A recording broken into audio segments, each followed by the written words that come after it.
Hi hello నమస్కారం vanakkam Aadab welcome to ఆటగాడి Prasad. కొత్తగా మన ఛానల్ చూస్తే సబ్స్క్రైబ్ చేసుకోండి, అలాగే వీడియోని లైక్ చేయడం మర్చిపోకండి. సింపుల్గా అరటిపండు వలిచి నోట్లో పెట్టినట్టయితే చెప్పేస్తాను కాంటెక్స్ట్ ఏంటి అని చెప్పి. ఇక వీడియోలోకి వెళ్ళిపోతే కనుక ఇది ఎక్కడ స్టార్ట్ అయింది అంటే కనుక ఇండియన్ క్రికెట్ టీంలో సూర్యకుమార్ యాదవ్ గారు మీకు తెలుసు కదా. సో ఆయన ఆపరేషన్ సింధూర్ టైంలో ఇలా అన్యాయంగా ఇండియన్స్ని చంపారు, దాని తర్వాత మళ్ళీ మన వాళ్ళు అటాక్ ఇస్తూ ఉన్నారు, ఇదంతా తెలిసిన విషయమే కదా. సో ఆ టైంలో పాకిస్తానీ టీంకి షేక్ హ్యాండ్ ఇవ్వడం అయితే ఈయన ఒప్పుకోలేదన్నమాట. ఇవ్వకుండానే ఇండియన్ టీం మొత్తం మళ్ళీ సేమ్ డ్రెస్సింగ్ రూమ్కి అయితే వెళ్ళిపోవడం జరిగింది. దాని తర్వాత ఈ మధ్య బంగ్లాదేశ్లో ఎక్కువగా హిందూస్ని చంపుతూ ఉన్నారన్న విషయం తెలిసిందే కదా. సో అది బాగా వైరల్ అయిన తర్వాత బంగ్లాదేశీ ప్లేయర్ అయిన ముస్తఫిజుర్ రెహమాన్ని కేకేఆర్ టీం కొనుక్కోవడం జరిగింది ఐపీఎల్కి గాను. సో దీన్ని చాలామంది అయితే ఖండించారనమాట. ఆల్రెడీ హిందూస్ని అక్కడ చంపుతూ ఉంటే మళ్ళీ అదే టీం తీసుకొచ్చి అందులోని ప్లేయర్ని ఈ టీంలో జాయిన్ చేసుకోవడం ఏంటి అని చాలా ట్రోలింగ్ అయితే చేశారు. మరి కేకేఆర్ ఓనర్ ఎవరు అంటే కనుక షారుఖ్ ఖాన్ గారు, తెలిసిన విషయమే కదా. సో మొత్తానికి ఆ టీం అనేది ముస్తఫిజుర్ రెహమాన్ గారిని మళ్ళీ టీంలోంచి తీసేయడం జరిగింది. దాని తర్వాత ఎప్పుడైతే ఈ ఐసీసీ వరల్డ్ కప్ అనేది ప్రకటించారో బంగ్లాదేశీ టీం అంతా కూడా ఈ మ్యాచ్లు అనేది ఆడము, ఇండియా ఉంది అనే టైప్లో అయితే మాట్లాడడం మొదలుపెట్టారనమాట. సో మరి ఐసీసీ ఏం చేస్తుంది, ఆటోమేటిక్గా మరి ఒక టీం వద్దంటుంది కదా అని చెప్పి ముందుగా ఆలోచించడం అనేది చేస్తారు కదా. సో ఇది రాంగ్, ఇది కరెక్ట్ కాదు అని చెప్పి బంగ్లాదేశీ టీంని తీసేసి స్కాట్లాండ్ టీంకి ఛాన్స్ ఇచ్చిందనమాట ఈ ఇయర్ 2026లో. అయితే ఈ బంగ్లాదేశీ టీంకి పాకిస్తానీ టీం అనేది సపోర్ట్ చేయడం మొదలుపెట్టింది, అంటే గవర్నమెంట్.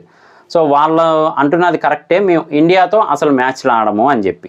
సో ఇప్పుడు మళ్ళీ ఐసీసీ ఏం చేయాలి, వాళ్ళు అనుకోవడం దాని ప్రకారం ఇండియాని తీసేస్తే సరిపోద్ది కదా అని. కానీ అక్కడ అలా జరగలేదన్నమాట. వీళ్ళు ఏదైతే ఇండియాతో మ్యాచ్ ఆడమో అంటున్నారో ఆ మ్యాచ్ ఆడకపోతే కనుక వీళ్ళకి డైరెక్ట్గా 2 పాయింట్స్ అనేది మైనస్ చేసేస్తారు పాకిస్తాన్ టీంకి. ఇప్పుడు సూర్యకుమార్ యాదవ్ గారు అంటే ఇండియన్ టీం కెప్టెన్ ఆయనే కాబట్టి ఎప్పుడైతే టాస్ దగ్గరికి వెళ్తారో పాకిస్తానీ టీం కెప్టెన్ కూడా రావాలి ఖచ్చితంగా పిచ్లోకి.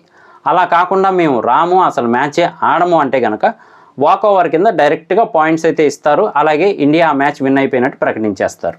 కానీ ఇప్పటికే అందరూ ప్రాక్టీస్ అంతా అయిపోయింది, కొలంబోకి కూడా వెళ్ళడం మొదలైపోయింది, శ్రీలంకలో మొత్తానికి మ్యాచెస్ అయితే స్టార్ట్ అవుతూ ఉన్నాయన్నమాట. అయితే ఇక్కడ మెయిన్ థింగ్ ఇప్పుడు జరగబోతుంది ఏంటి అంటే కనుక నిజంగానే ఇండియాతో కనుక మ్యాచ్ ఆడకపోతే ఐసీసీ డైరెక్ట్గా చెప్పే వార్త ఏంటి అంటే ఆల్రెడీ దీనికి సంబంధించిన శిక్షలు, పెనాల్టీలు అవన్నీ కూడా అనౌన్స్ చేసేశారు.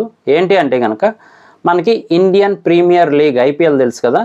సో మనం ఎంత గ్రాండ్గా చేసుకుంటామో అంత కాకపోయినప్పటికీ కొద్దిగా అయితే పాకిస్తాన్ సూపర్ లీగ్ అనేది ఒకటి జరుగుతూ ఉంటుంది అనమాట. సో అందులో ఫారిన్ ప్లేయర్స్ కూడా వచ్చి ఆడుతూ ఉంటారు, కొంతమంది ఆస్ట్రేలియన్ కానీ ఇంగ్లాండ్ కానీ వేరు కంట్రీస్ నుంచి వచ్చి ఆ టీమ్స్లో ఆడుతూ ఉంటారు. ఎప్పుడైతే ఈ మ్యాచ్లో కనుక ఆడరో ఆటోమేటిక్గా దానికి సంబంధించి ఏ ఫారిన్ ప్లేయర్ కూడా వచ్చి ఆ పాకిస్తాన్ టీంలో జాయిన్ అవ్వడం, ఆడడు. దాంతోపాటుగానే ఐసీసీ అనేది ప్రతి కంట్రీకి, అంటే ఇప్పుడు ఇండియన్ క్రికెట్ టీం కానీ, శ్రీలంకన్ క్రికెట్ టీం కానీ, ఇంగ్లాండ్ టీం కానీ ఇలా టీమ్స్ ఉంటాయి కదా. సో వాటన్నిటికీ కూడా కొంత మెయింటెనెన్స్కి అమౌంట్ అనేది వస్తూనే ఉంటుంది, అది తెలిసిన విషయమే.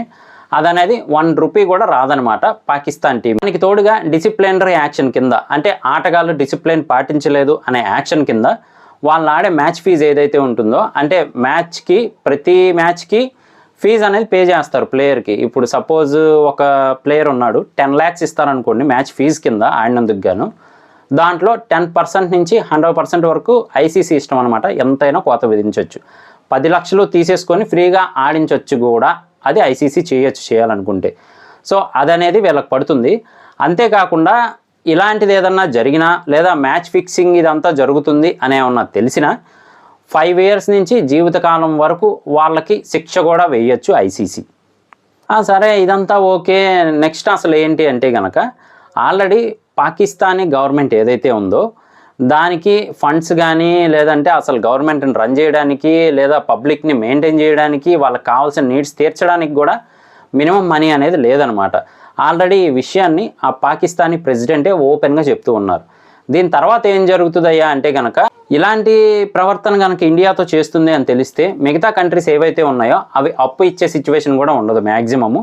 అంతేకాకుండా ఆయన ఇప్పుడు ఓన్గా డైరెక్ట్గా చెప్తుంది ఏంటి అంటే మేము ప్రతి కంట్రీ దగ్గరికి వెళ్ళి అప్పు అడుగుతున్నప్పుడు వాళ్ళ చెప్పే కండిషన్స్ కానీ లేదా వాళ్ళు చేయాల్సిన పనులు కానీ అన్నిటికీ తల వంచి మేము చేస్తూ ఉన్నాము, అంత ఇబ్బందిగా ఉంది గవర్నమెంట్ని రన్ చేయడం అని ఓపెన్గా చెప్తూ ఉన్నారనమాట. సో ఇలాంటి సిచ్యువేషన్లో క్రికెట్లోకి గవర్నమెంట్ తలదూర్చడం అనేది రాంగ్ అని చాలామంది అయితే అంటూ ఉన్నారనమాట. మరి ఇలాంటి సిచ్యువేషన్లో అనవసరంగా అలా అనటం వల్ల రిస్కుల్లో పడేది మాత్రం ఖచ్చితంగా పాకిస్తానీ టీం, గవర్నమెంట్ అని అయితే చెప్పచ్చు. దీనికి తోడుగా ఆల్రెడీ షోయబ్ అఖ్తర్ గారు ఇంతకుముందే చెప్పారు, పాకిస్తానీ గవర్నమెంట్ కానీ లేదా పాకిస్తానీ క్రికెట్ టీం కానీ చాలా దారుణంగా ఉంది, అసలు ఆ టీంలో కావాల్సిన బేసిక్ నీడ్స్ కానీ కోచింగ్ కానీ ఏది సరిగ్గా లేదు, సరిగ్గా పట్టించుకోవట్లేదు అని రకరకాలుగా ఇంతకుముందే ఆయన చెప్పిన విషయం తెలిసిందే. అలాంటిది మళ్ళీ ఇప్పుడు అనవసరంగా ఇండియాని గెలికి మొత్తం అన్ని దేశాల ముందు కూడా బ్యాడ్ అవడం తప్ప ఏమీ ఉండదన్నమాట. దానికి తోడుగా స్పోర్ట్స్లోకి రాజకీయాలను తేకూడదు అని అప్పట్లో తెగ పాకిస్తానీ టీం అయితే అనౌన్స్ చేశారనమాట, ఇలా చేయకూడదు, ఇది రాంగ్ అని సూర్యకుమార్ యాదవ్ గారిని కానీ ఇండియన్ టీంని కానీ. మరి ఇప్పుడు వీళ్ళు చేస్తుంది కూడా అదే కదా అని అయితే అంటూ ఉన్నారు. మరి శిక్షలు ఇక్కడితో అయిపోయినాయి అంటే కనుక పాకిస్తానీ క్రికెట్ బోర్డుని డైరెక్ట్గా తొలగించవచ్చు కూడా ఐసీసీ. ఎందుకు అంటే ప్రభుత్వ జోక్యం అనేది ఉండకూడదు అని ఎప్పటి నుంచో ఐసీసీ చెప్తూనే ఉంది, మొత్తుకుంటూనే ఉంది. కానీ ప్రభుత్వం డైరెక్ట్గా ఈ క్రికెట్ టోర్నమెంట్స్కి కానీ లేదంటే ఈ ప్లేయర్స్ మధ్యలోకి కానీ దూరడం అనేది రాంగ్ అని చెప్పినప్పటికీ వీళ్ళు వినలేదన్నమాట.